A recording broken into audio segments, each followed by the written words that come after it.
আজকালকার শিক্ষিত ও সুশীল সমাজের লোকেরা এমন হয়ে যাচ্ছে যে একজন মা তার সন্তানকে জন্ম দেওয়ার জন্য তার সৌন্দর্যকে বিসর্জন দেয়, অপরপক্ষে সেই সন্তান বড় হয়ে তার সুন্দরী বউয়ের জন্যই তার মাকে ত্যাগ করে।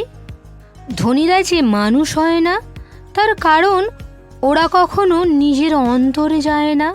দুঃখ পেলে ওরা ব্যাংককে যায়, আনন্দে ওরা আমেরিকায় যায়, কখনো ওরা নিজের অন্তরে যেতে পারে না, কেননা অন্তরে কোনো বিমান যায় না।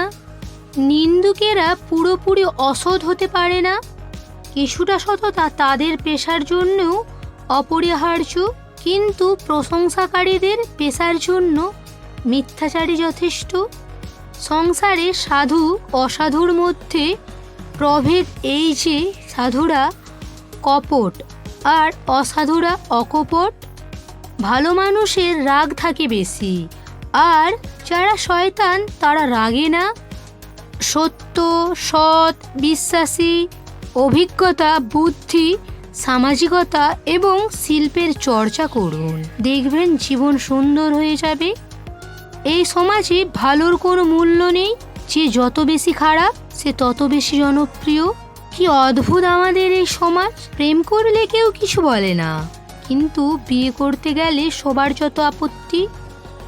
আমাদের সমাজে সমালোচনা করার মানুষের অভাব নেই, কিন্তু সাহায্য করার মানুষের বড়ই অভাব।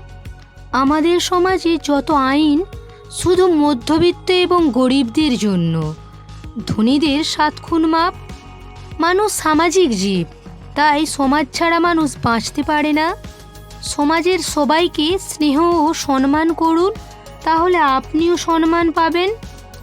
আমাদের সমাজ শুধু পিতামাতার অধিকার নিয়ে আলোচনা করে, সন্তানের অধিকার নিয়ে কেউ কথা বলে না।